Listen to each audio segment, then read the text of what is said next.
So, our project is about what happened when Germany colonized Africa, and it's by Angela, Izzy, and Mason.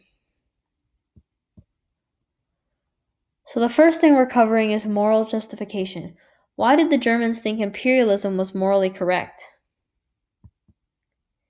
And the first idea the Germans used to justify imperialism was the white man's burden.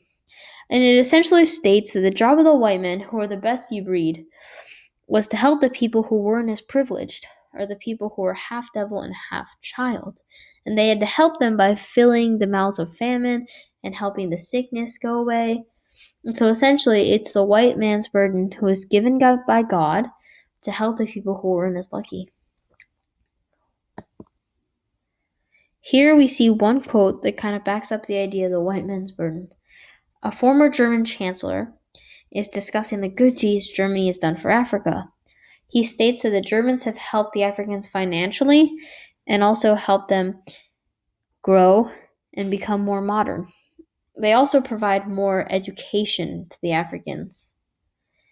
This shows the white man's burden as the Germans are helping the Africans.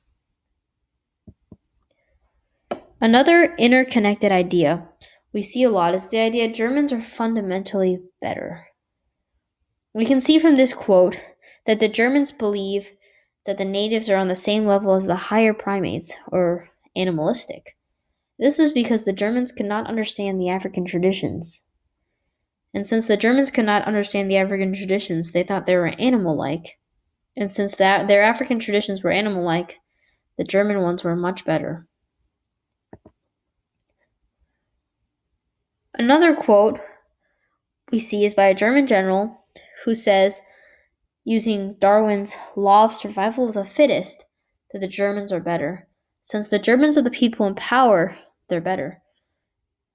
The Africans also were making the gene pool dirty, and so they needed to exterminate all of them so that a cleaning could occur, a good population.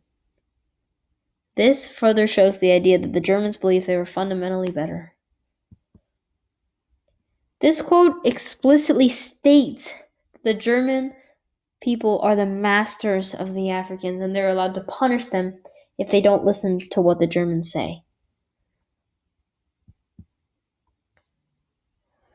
This quote kind of shows how not only is Africa not as good as Germany, Germany is just amazing.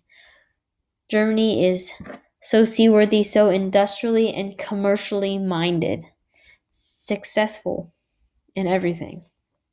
And so, since the Germans are so good, they should be allowed to go on the path of imperialism. This is a political cartoon showing Otto von Bismarck, who's the first Chancellor of Germany, dividing Africa at the Berlin Conference. Obviously, no Africans were invited into this conference, and the German is splitting Africa to the European powers without any consideration of how the Africans might feel. Just the fact that he's able to do this shows that the Germans believe they're fundamentally better. The last slide on moral justification shows propaganda, kind of, and shows the standard German mindset toward the Africans. These are found on the back of playing cards.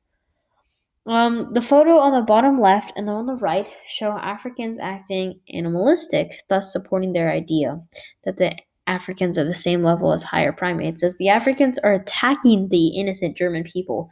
They're burning down houses, they're killing people, they're taking their stuff.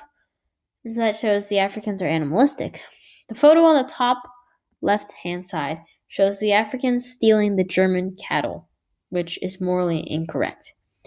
Essentially, the Germans believed that they were better, fundamentally, and so they were allowed to imperialize Africa, thus completing the white man's burden.